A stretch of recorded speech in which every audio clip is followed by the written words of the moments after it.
Bonjour, écoutez, je suis ravie de vous retrouver aujourd'hui autour de cette nouvelle vidéo que je voudrais consacrer à la dépendance affective.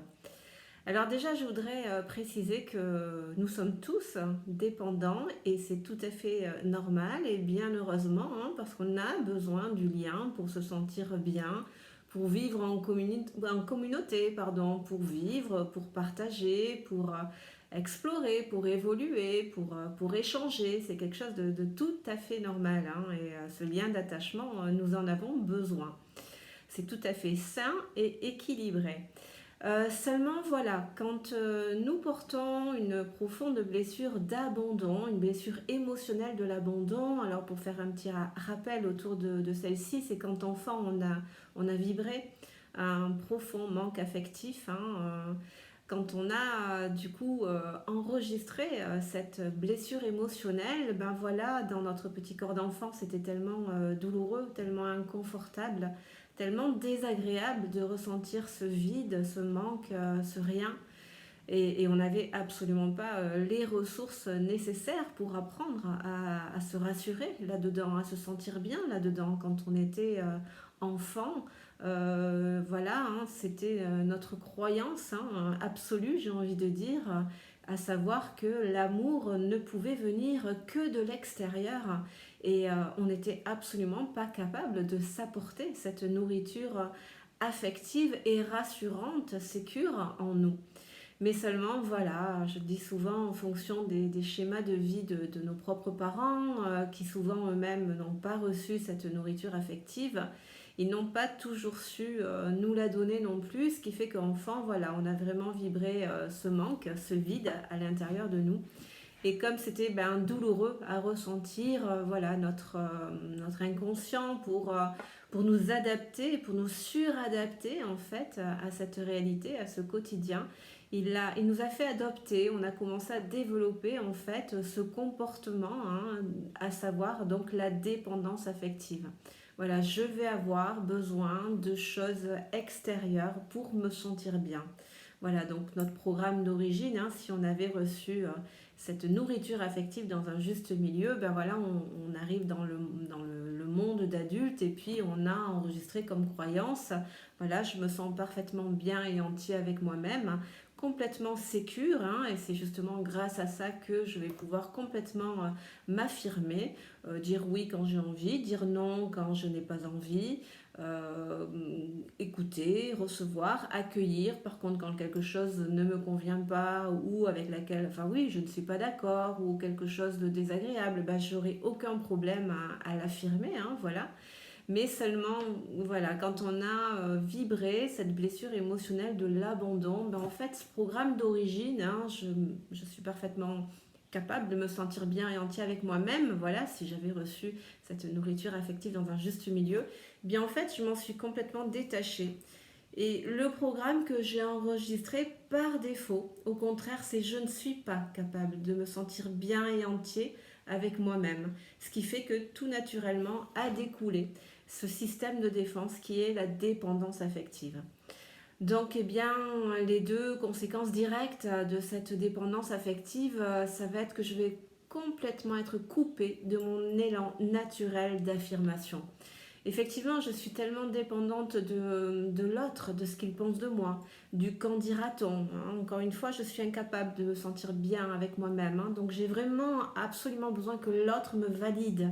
J'ai vraiment absolument besoin de l'approbation de l'autre parce que c'est grâce à ça, voilà, je suis restée dans cette croyance comme quand j'étais enfant. L'amour ne peut venir que de l'extérieur. Je ne suis pas capable de cultiver ça en moi.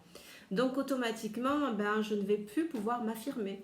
Si je ne suis pas d'accord avec quelque chose, eh bien, je vais me taire et je vais faire quand même. C'est-à-dire que je ne peux plus dire non. Je vais dire oui systématiquement, même si je n'ai pas envie. Si on me dit quelque chose qui me chagrine, qui me contrarie, eh bien, je vais contenir, je vais contenir, je vais contenir, je vais refouler, je vais garder tout ça en moi, mais je ne vais surtout pas prendre le risque d'aller à l'encontre d'une personne, de ce que la personne attend de moi, de ce qu'elle me demande ou de ce qu'elle pense, Parce que pour ma blessure, c'est pas moi encore une fois, hein, c'est vraiment important de se désidentifier de la blessure, mais pour elle, voilà, en fait, si je prends cette place, c'est prendre le risque de décevoir l'autre, de le contrarier, de le décevoir. Donc automatiquement, si je vais toujours à la racine, hein, à la base même, bah, si je le déçois, qu'est-ce qui pourrait se passer? Ben, il pourrait couper le lien, c'est-à-dire qu'il pourrait ne plus m'apprécier, ne plus me voir et m'abandonner, entre guillemets. Donc ben, l'inconscient, voilà, il se rappelle hein, que cette émotion avait été très douloureuse pour moi enfant quand je l'avais ressentie. Il est resté bloqué hein, sur cette sur cette mémoire en fait. Et c'est pour ça qu'en fait, il va tout faire. Il est bienveillant en soi. Hein. Il fait ça, ça a une intention positive. Hein. C'est vraiment, il fait ça, il m'oblige à rester dans cette dépendance affective parce que pour lui, voilà, je suis convaincue, certaine, de ne plus activer en fait cette mémoire souffrante en moi et donc de ne plus être confrontée à ce manque affectif. Donc du coup, bien voilà, hein, je vais plus être connectée à mon affirmation, c'est-à-dire que ben, je vais complètement répondre, mais par rapport à la blessure, hein, par rapport à ma peur de manquer, mais absolument pas par rapport à ce que je pense véritablement. Donc là, ben, je vais tout le temps dire oui alors que j'ai pas envie, je vais rendre des services parce qu'on me le demande alors que je n'ai pas forcément envie.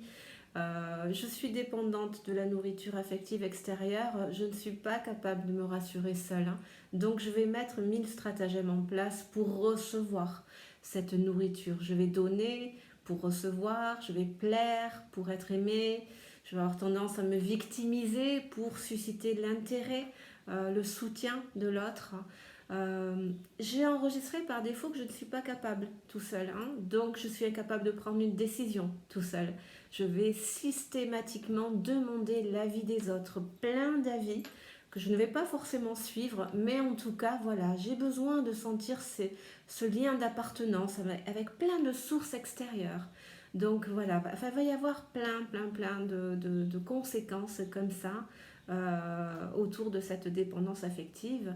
Je peux par exemple sentimentalement, si je suis en couple et que la situation, voilà, si je suis honnête avec moi-même, si elle ne me correspond pas, si elle ne répond pas du tout à mes attentes, s'il y a de la violence, du non-respect, des abus, ben, malgré cette voix à l'intérieur qui va me demander, hein, qui va me le dire, mais c'est pas comme ça que tu envisages la vie de couple, c'est pas ça l'amour. Mais c'est pas grave, la blessure, la dépendance affective, elle, c'est tu restes. Même si t'es pas bien, tu restes. C'est mieux ça que d'être seul. Et là, ben, voilà, on s'abîme beaucoup, on perd beaucoup d'énergie, on a beaucoup de fuite énergétique. Donc là, ça va vraiment être la première conséquence de cette blessure, c'est que vraiment, voilà, au travers, par rapport, pardon, à mon affirmation, je vais être complètement déconnectée. Alors voilà, j'aime bien préciser que affirmation, c'est pas que dire, c'est faire aussi. Voilà, si j'ai envie de faire des choses, je vais pas forcément le faire. Qu'est-ce que je pourrais rajouter? C'est au niveau de l'autonomie aussi. Là, il va y avoir une conséquence directe. On va avoir, alors tout dépend de la profondeur de la blessure, mais une grande peur de la solitude. Donc, quand on a cette blessure émotionnelle et donc ce programme qu'on a enregistré par défaut, c'est-à-dire je ne suis pas capable de me sentir bien et entière tout seul, ben alors je ne vais strictement jamais rien faire toute seule. Avec des amis, avec le partenaire, avec la famille, là il n'y a aucun problème, mais seule, mais jamais. Mais non seulement jamais, mais je ne vais même pas y penser. Ça, la première, souvent quand j'en parle en consultation, la première chose qu'on me dit, mais ça sert à rien, faire des choses seul, ça sert strictement à rien. Puis de toute façon, le mental, lui, il va même pas nous faire penser à aller faire des choses tout seul. Nous, voilà, c'est inconscient, on ne sait pas pourquoi, hein, mais lui, lui, il sait très bien. Faire des choses seul, c'est prendre le risque de réactiver le manque affectif. Et pour lui, non, non, non. Je te protège. Tu n'es pas capable de traverser cette émotion. Tu n'es pas capable de te sentir bien là-dedans.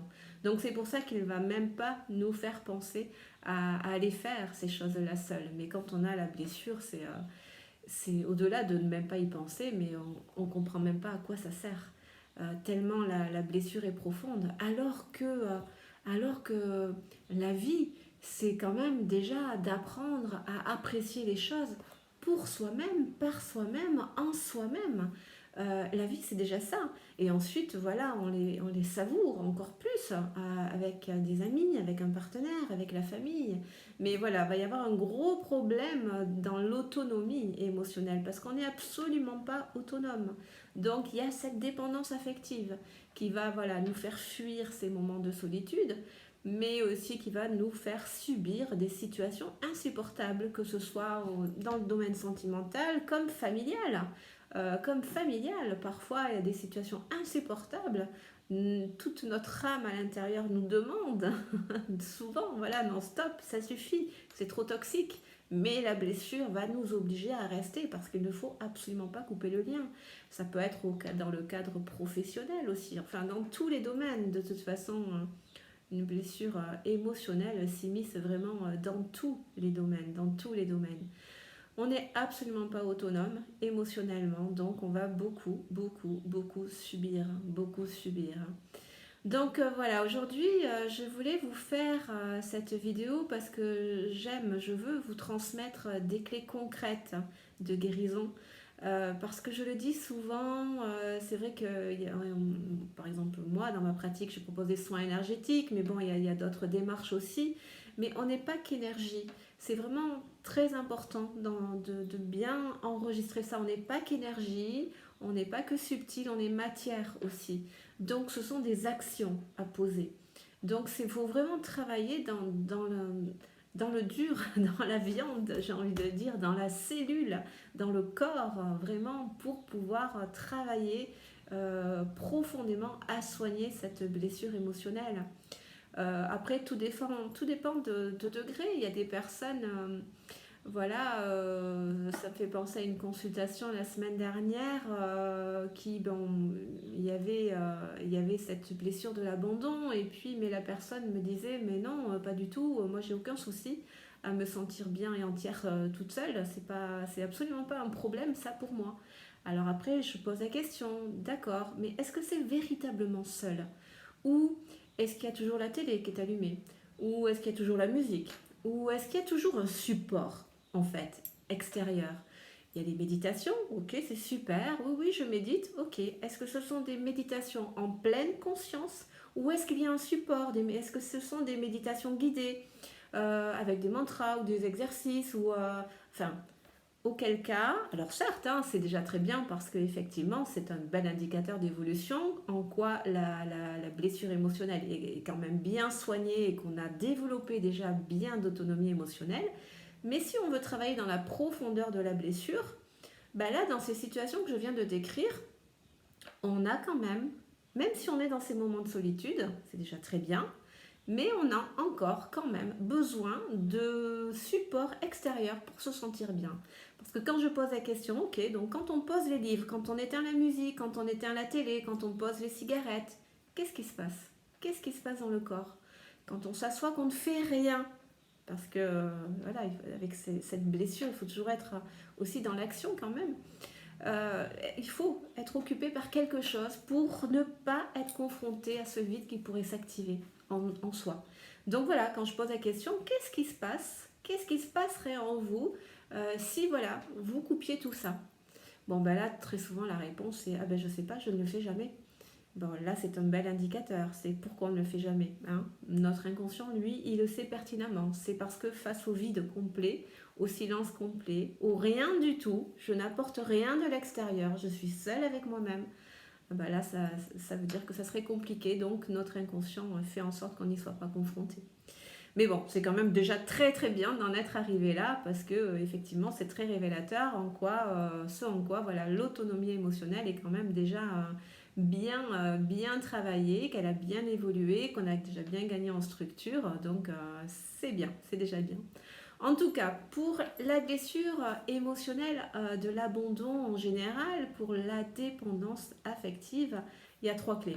Il y a vraiment 3 clés essentielles. La première, c'est vraiment la pratique de l'affirmation.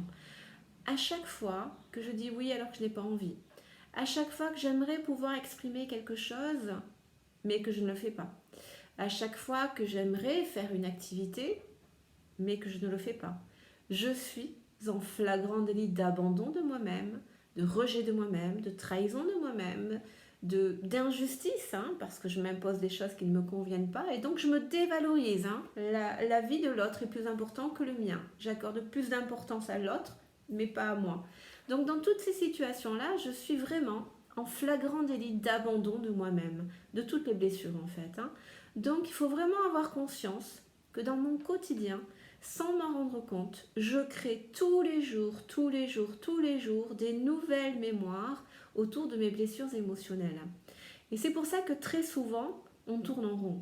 On peut faire des soins énergétiques, on peut faire plein de choses, donc c'est vrai, ça libère des mémoires d'abandon autour de nos blessures, on se sent bien, on se sent mieux centré. Mais en fait, quand on repart dans notre quotidien, on continue de subir, on continue de ne pas faire ce qui est important pour nous. Donc en fait, on recrée tous les jours de nouvelles mémoires. Donc on enlève d'un côté, mais on en recrée de l'autre. Donc en fait, on tourne en rond. On tourne en rond, on s'en sort pas. Donc la pratique de l'énergétique, c'est très bien. Mais je le dis souvent, la guérison des blessures émotionnelles de l'enfance ou de l'adolescence ou même plus tard, c'est vraiment un travail concret avec nos émotions, avec notre ego, avec nous-mêmes. Et c'est un travail concret où il y a de nouvelles postures, de nouveaux positionnements à mettre en place. À savoir, ça va être vraiment dans un premier temps la pratique de l'affirmation. Apprendre à dire non. Alors, voilà, quand on commence, je conseille toujours de commencer à travailler dans un environnement bienveillant. Il faut vraiment commencer petit à petit. Hein. Là, on travaille sur nos blessures émotionnelles. Ça peut être violent, hein. Une blessure qui s'active, ça peut être costaud. Mais voilà, par exemple, voilà, on va me dire quelque chose qui me chagrine, qui me contrarie. Bon, ben, si j'ai la blessure, je vais refouler, je vais rien dire, je vais contenir. Si je veux commencer vraiment à travailler, à guérir cette blessure, à la soigner, cette blessure, il va vraiment falloir que je travaille l'affirmation. C'est-à-dire que ben, maintenant, il va falloir que j'arrête de contenir, que je commence à reprendre ma place, que je commence à m'accorder cette importance et donc à pratiquer cette affirmation. Et c'est à savoir, à dire ce que je ressens véritablement. Écoute là ce que tu viens de me dire, je ne suis pas d'accord avec, ou ça me contrarie, j'ai besoin qu'on en parle, ou alors ça me fait mal. Bon, c'est pas ta faute, ça m'appartient, mais ça me fait mal. Mais voilà, on peut en parler. Et c'est vraiment à ce moment-là, quand vous allez parler, quand vous allez prendre votre place, quand vous allez vous affirmer, bon, ben c'est là que la blessure va s'activer. Alors une blessure qui s'active, c'est très concret. Hein. C'est physique. Hein. C'est physique. C'est le nœud au ventre, c'est le palpitant qui s'accélère, c'est les mains moites, c'est la gorge serrée. En fait, les mémoires s'activent et votre inconscient va vraiment mettre tous vos sens, voilà, comme ça en ébullition. Hein. Ça monte, ça chauffe, ça coupe le souffle. Ben, c'est vraiment physique. Hein. Une blessure qui s'active, là, on n'est pas dans du rêve. Hein. C'est pas du subtil, c'est dans le corps. Hein. Et en fait, votre inconscient va mettre tous vos sens en ébullition, mais du coup, pour vous obliger aussi, au-delà de la mémoire qui s'active, c'est pour vous obliger aussi à faire marche arrière. Tu t'apprêtes à dire là, non, non, non, tu fais marche arrière. Et c'est vraiment là où on a ce défi. C'est vraiment là où, si on veut travailler profondément à guérir cette blessure émotionnelle, c'est prendre cette place, arriver à dire les choses. Et c'est vrai que bah, du coup, avec la pratique, on sent que waouh, ça fait du bien. Alors évidemment, là, on s'est positionné. On est dans la posture juste et on sent quelque part que dans notre axe, il y a quelque chose qui s'est renforcé. On le sent, malgré la dimension émotionnelle, bien sûr, qui va s'activer. Hein. Donc là, il faut accorder du temps ensuite pour accueillir ça et pour le transmuter, le libérer. Donc là, on peut s'aider de fleurs de bac. La chicorée, par exemple, est une fleur de bac très efficace pour justement le soin de la blessure émotionnelle, de l'abandon, parce que justement, il nous permet de développer cette autonomie émotionnelle. Voilà, lâcher la dépendance, développer l'autonomie émotionnelle. Voilà, après, il y a pour transmuter cette dimension émotionnelle, voilà, il y a plein de choses qu'on peut mettre en place. Mais en tout cas, voilà, là, on a pris cette place.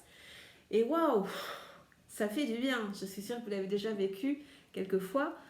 le bien que ça fait quand on a pu prendre cette place. Eh bien, vous voyez le bien que ça fait. Cette perception que vous avez générée en fait dans votre corps, c'est elle qu'il faut absolument créer et qu'il faut absolument multiplier par multiples et diverses situations. Parce qu'en fait, là, quand vous avez travaillé cet alignement, là, vous vous êtes aligné à votre enfant intérieur, vous avez répondu à son besoin. Vous avez répondu aux besoins de votre sacré, aux besoins de votre âme. Tu veux que je dise ça? Ok, je vais l'exprimer avec respect et sagesse. Ça a généré une perception dans votre corps que vos cellules ont enregistré et qui vont laisser à chaque fois, qui a laissé en tout cas là dans cette situation, une empreinte positive dans votre inconscient, dans votre cerveau, et c'est vraiment elle. Ça, c'est vraiment le concret, hein. C'est vraiment ce qui libère, c'est vraiment ce qui soigne cette blessure. C'est vous ne vous abandonnez plus, vous vous engagez pour vous-même, vous vous apportez cette écoute, cette reconnaissance, cette reconnaissance. Et ça génère donc cette empreinte positive, et bien c'est elle qu'il faut créer et qu'il faut multiplier, multiplier, multiplier.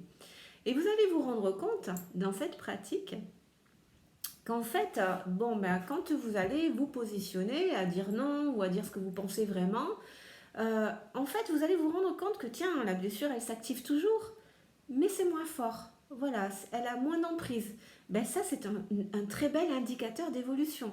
Il faut savoir que là, votre cerveau, en fait, il commence à vibrer, il commence à enregistrer que aujourd'hui, contrairement à l'époque, ah oui, tiens, aujourd'hui, en fait, on a les ressources nécessaires pour accueillir et traverser ces émotions. Et avec la pratique, et encore la pratique, et encore, et encore, et encore la pratique, eh bien en fait, vous allez complètement vous reconnecter à cette capacité qui est en vous, hein. Vous l'avez déjà en vous, hein. Cette capacité originelle, c'est juste qu'elle a été sabrée. Donc voilà, c'est vraiment la pratique de l'affirmation, dire les choses, faire ce qui est important pour vous, petit à petit, à votre rythme. Mais c'est vraiment cette pratique-là déjà qui va permettre vraiment de gagner en fait en autonomie émotionnelle. Parce qu'automatiquement, là, vous allez activer vos émotions et vous allez être obligé de les traverser. Donc, pour apprendre à gérer nos émotions, déjà, il faut y être confronté. Là, vous allez être dans ce bain et puis vous allez les traverser. Vous allez vous rendre compte que vous êtes capable. Et du coup, elles vont gagner en maturité. Cette part émotionnelle, la part émotionnelle de l'enfant intérieur blessé, grâce à toutes ces victoires, va pouvoir se structurer, se renforcer, gagner en maturité pour rejoindre l'adulte que vous êtes aujourd'hui. Et c'est pour ça qu'à un moment donné, quand vous direz non ou ce que vous pensez, il n'y aura plus rien qui s'activera en vous. Et là, ça sera un très très bel indicateur de réussite. Donc, je vous encourage vivement à adopter cette première clé. Si vous êtes vraiment motivé, voilà, à vous libérer de cette dépendance affective. Parce que automatiquement, en traversant ces émotions grâce à l'affirmation, vous gagnez en autonomie émotionnelle. Vous êtes autonome dans vos émotions. Donc, tout à fait naturellement, la dépendance affective, dans un premier temps, va se ramollir et avec la pratique, elle va s'éteindre. Et avec le qu'en dira-t-on, ce que pense l'autre, tout ça, ça vous passera au-dessus. Ça n'aura plus du tout aucune emprise sur vous. Vous n'aurez plus du tout besoin d'être validé par l'autre parce que là, en fait, vous vous validez à chaque instant vous-même. À partir du moment où vous pratiquez cette affirmation, là, j'ai pas envie, je valide ce fait de ne pas avoir envie, donc je dis non. Vous voyez, là, vous vous validez vous-même, vous vous accordez cette importance. Et automatiquement, chaque victoire que vous emportez sur vous, vous fait gagner une dose d'estime de vous-même, une dose de sécurité interne, confiance en soi et l'amour de soi, l'estime de soi. Voilà, c'est vraiment le chemin, c'est vraiment important d'abord dans tous les domaines, mais après voilà, c'est encore plus compliqué de le mettre en place dans le domaine sentimental, dans le domaine familial, le cœur même. Mais voilà, après c'est important de respecter son rythme, surtout, vraiment de respecter son rythme, de commencer vraiment dans des situations accessibles et bienveillantes, et puis après d'élargir, parce que vous allez vous rendre compte en fait, de par ce chemin, que c'est moins effrayant, que ça devient de plus en plus accessible, et puis ça deviendra complètement naturel. J'aime bien comparer ce chemin comme quand tous on était enfants et qu'on a voulu commencer à marcher. Voilà, on est beaucoup tombé, on s'est fait mal, on a pleuré, on en a eu marre, on y a mis beaucoup de conscience au départ, on y a mis beaucoup d'énergie, et puis des fois on en a eu ras-le-bol, on a arrêté, on repartait à quatre pattes, mais voilà, il y a cette force à l'intérieur qui nous pousse à recommencer. Et on y met de moins en moins de conscience, de moins en moins d'énergie, puis un jour ça devient naturel. Voilà, on marche, on n'y réfléchit plus, ça devient complètement naturel. Et bien là, c'est exactement pareil, il n'y a pas de secret, c'est vraiment par la pratique qu'au début on y met beaucoup de conscience et beaucoup d'énergie, les blessures s'activent, c'est pas facile, tous nos freins s'activent pour pas faire, pour pas dire, parce que prendre le risque de décevoir l'autre, sauf que ben il n'y a pas de raison, si je dis les choses gentiment, s'il me rejette, bon ben déjà c'est que le lien n'était peut-être pas si sincère que ça, que c'était pas véritablement de l'amour. Mais en tout cas, ce qui est vrai, vérité, après ça peut arriver, mais peu importe. C'est vraiment important parce que si je ne dis pas, si je ne prends pas cette posture, cette place par peur d'être rejetée, ok, certes, mais si je ne le fais pas, par peur d'être abandonnée, ok, certes, mais si je ne le fais pas, c'est moi-même que je rejette et c'est moi-même que j'abandonne. Donc, j'entretiens là toute seule ma blessure. Donc, automatiquement, comme elle vibre, l'univers va répondre à ma vibration en mettant en miroir des situations de rejet, d'abandon, de trahison, puisque moi-même, je me trahis. Quand je dis oui alors que j'ai pas envie, je trahis mon moi profond. Je le rejette, je ne m'engage pas, je lui apporte de la non-reconnaissance. Donc ce sont les vibrations que j'envoie. L'univers, il répond en miroir, hein. Il n'est pas malveillant, hein. Il répond en miroir à nos vibrations. Donc voilà, c'est vraiment important d'en avoir conscience. Ensuite, la deuxième clé de guérison de la blessure émotionnelle de l'abandon, c'est la pratique de l'autonomie. Encore une fois, comme je vous expliquais tout à l'heure, quand on a cette blessure émotionnelle, voilà, notre programme d'origine, c'est je suis capable de me sentir bien et entier avec moi-même. Voilà, si j'avais reçu l'amour, la sécurité, la valorisation, là, toute cette validation, j'arrive dans le monde adulte, je suis parfaitement capable, je suis sécure et je peux faire ce que j'ai envie de faire. Mais voilà, à cause de cette blessure, on a enregistré par défaut, je ne suis pas capable de me sentir bien et entier tout seul. Donc automatiquement, on en parlait tout à l'heure, c'est pour ça que la solitude, on va la fuir, et c'est pour ça qu'on va jamais rien faire tout seul. Donc là, j'ai envie de vous dire, on va parler avec Coco derrière, l'inconscient. C'est, ah ok, d'accord, tu crois que je suis pas capable de faire des choses tout seul et de me sentir bien là-dedans? Eh bien, je vais te montrer qui je suis. Je vais te montrer que je peux. Alors, comme pour l'affirmation, on va y mettre au départ beaucoup de conscience, beaucoup d'énergie, mais à force. Encore une fois, c'est le même processus. On va générer cette perception dans le corps qui fait que ça va laisser à chaque fois une empreinte positive dans l'inconscient. Et c'est grâce à ça que notre inconscient va pouvoir switcher. C'est-à-dire, je ne suis pas capable, il va pouvoir enregistrer, ah ben en fait, je suis capable. Donc, c'est vraiment la pratique de l'autonomie. Faire des choses seul. C'est vraiment, c'est s'exposer vraiment, c'est s'exposer à ces situations-là qui vont, voilà, la blessure, elle fait tout pour qu'on fuit ça. Mais au contraire, c'est là où le bas blesse, on l'entretient, on l'alimente, elle grossit. C'est au contraire, on va aller à l'encontre, on va réveiller ces parts de nous. La différence, c'est que là, on n'est pas passif, on ne subit pas. Là, on est acteur, on sait pourquoi on le fait. Donc là, on est dans une position de force. Et c'est pour ça, faire des choses seul. Je me rappelle, j'emploie souvent cet exemple. C'était une dame. C'était une dame qui avait cette blessure et elle me dit oh là là, elle m'avait dit j'aimerais pouvoir aller au cinéma tout seul, faire des choses tout seul, mais j'en suis incapable. Et je lui avais dit bien sûr que si, tu en es capable Isabelle, c'est ton inconscient qui te fait croire que tu ne l'es pas. Donc après voilà, c'est à toi de voir qu'est-ce que tu veux, voilà, qui commande entre guillemets.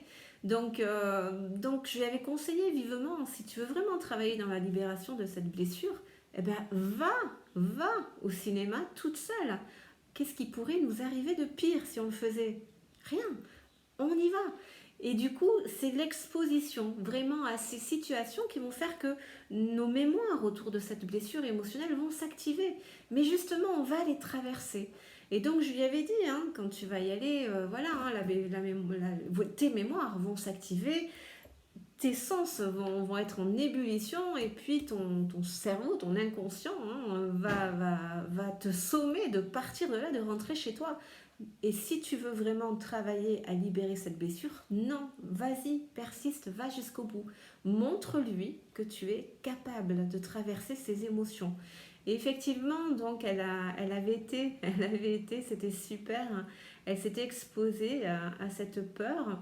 Et elle y avait été, et quand elle était sortie, elle m'avait dit, mais j'étais tellement fière de moi, et tout ce qu'elle ressentait dans son corps, ça avait généré tellement de sensations et de perceptions incroyables et extraordinaires. Oh, c'était, mais waouh, une ouverture, quelque chose voilà, de très fort. Et je lui avais dit, ben, c'est justement ça, ce sont ces perceptions-là qu'il faut créer et qu'il faut multiplier. Le cerveau reptilien ne réagit que par rapport aux perceptions. Lui, dire des choses, il s'en fiche, il réagit pas à ça, il faut le vibrer dans le corps. Donc c'est vraiment par la pratique et par l'expérience. Et là, pour le coup, ben, elle avait traversé cette expérience, donc elle avait vibré vraiment cette victoire qui avait laissé une empreinte positive dans son inconscient. Et donc à chaque fois, c'est une dose d'estime, une dose de sécurité interne, un peu plus d'autonomie émotionnelle. Donc c'est pour ça, voilà, je vous parle là du cinéma, mais ça peut être aller boire un café en terrasse, aller manger au resto.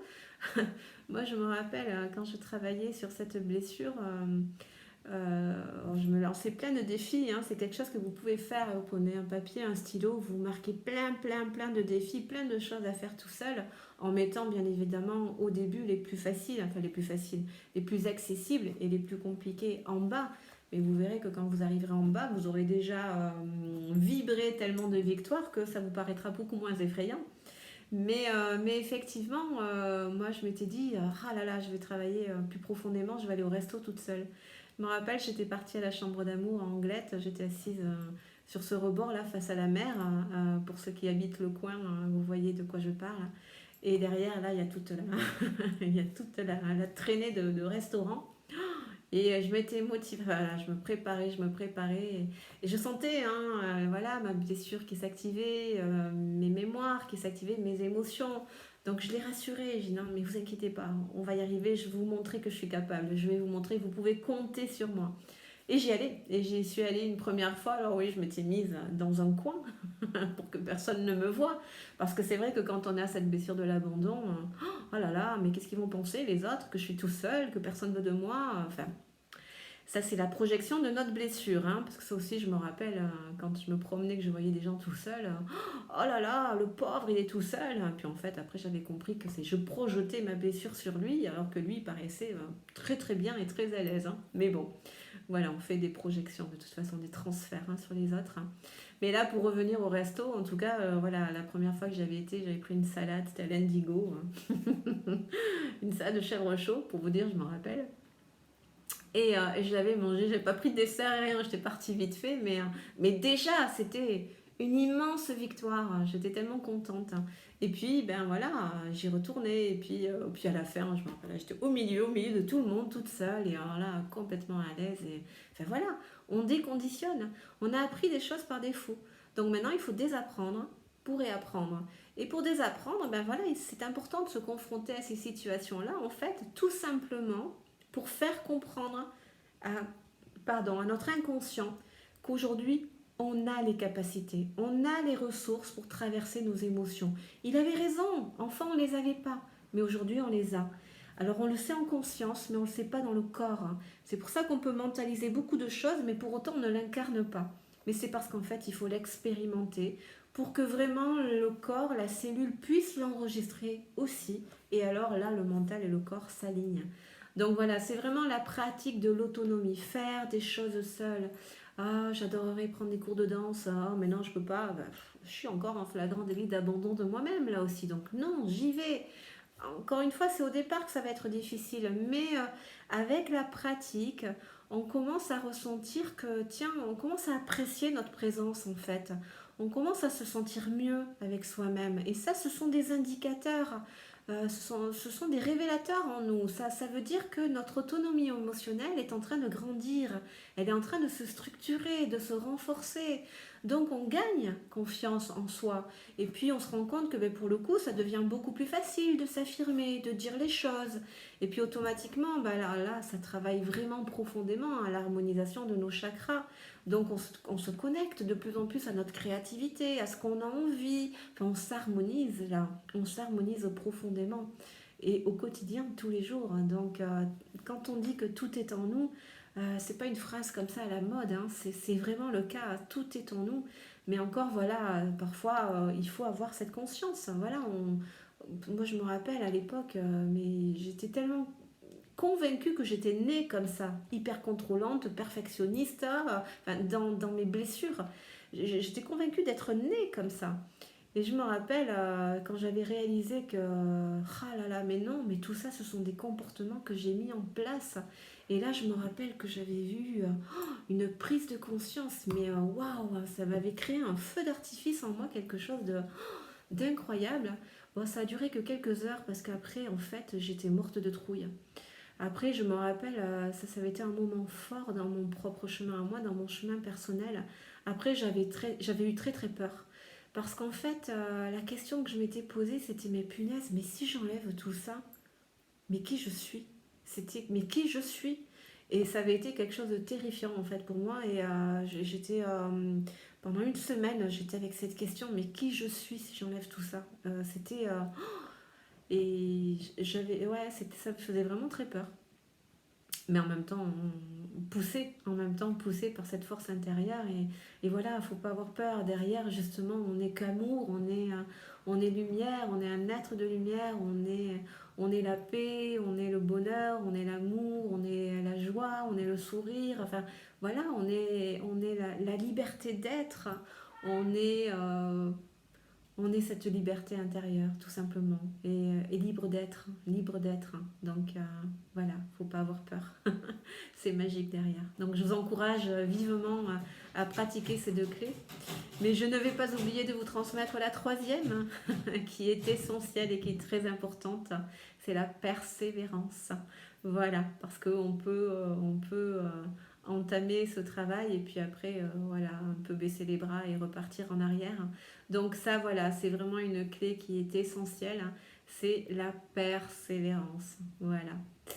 De toute façon, je ferai une autre vidéo autour des pièges à éviter avec la blessure de l'abandon quand justement on a développé cette autonomie émotionnelle et qu'on se sent bien, sécure avec soi-même oui, qu'on se sent mieux, beaucoup mieux avec soi et que du coup on s'écoute et on s'aligne à soi. Là vraiment, les trois cerveaux sont alignés, hein, le mental, le cœur, la personnalité, hein, je pense, je dis, je fais. Ça c'était vraiment mon mantra à l'époque, hein. Je pense, ce qui était vraiment, pas la pensée, voilà, la pensée profonde, ce qui était vraiment important pour moi. Je pense, je dis, je fais. Voilà, ça c'était vraiment mon mantra, je m'alignais à ça tant que possible. Quand j'y arrivais pas, je ne m'en voulais pas, hein. Je disais à mon cœur, excuse-moi, aujourd'hui j'ai pas réussi.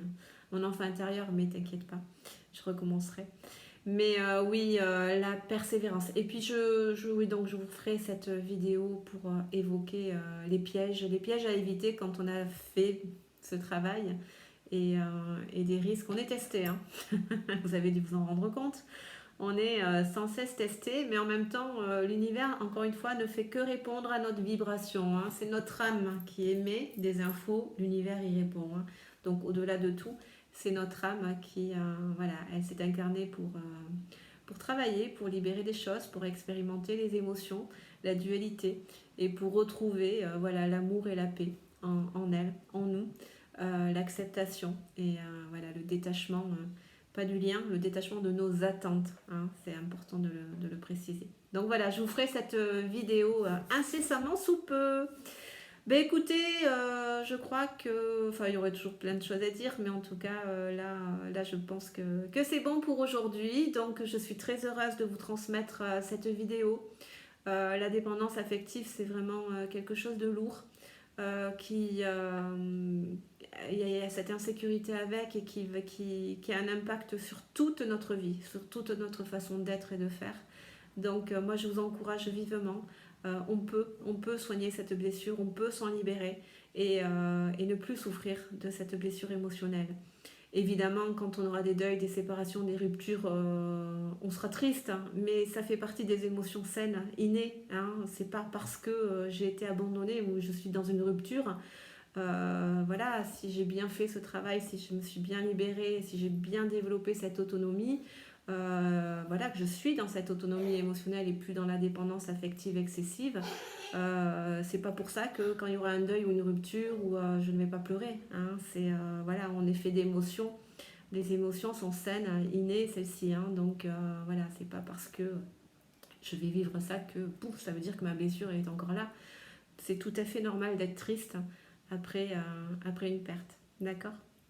Voilà, voilà. Eh bien, écoutez, il ne me reste plus qu'à vous souhaiter une jolie fin de journée. Et puis, ben, moi, je vous dis à la prochaine pour une nouvelle vidéo. Je prépare aussi, j'ai en idée de vous préparer aussi des méditations, enfin, des choses comme ça. Donc, des méditations, des séances d'hypnose comme ça. Pour travailler sur ces parts de nous en fait blessées qui ont besoin d'être pacifiées. Donc enfin voilà, ça ce sera plus tard. Bon, et bien écoutez, je vous souhaite de passer une jolie fin de journée. Prenez bien soin de vous surtout. Ça c'est vraiment important de vous accorder cette importance. C'est ça, s'aimer. Ne pas le faire, c'est s'abandonner. S'oublier, c'est s'abandonner. Donc arrêtez d'oublier de vous oublier. Oubliez, pardon. Oubliez de vous oublier.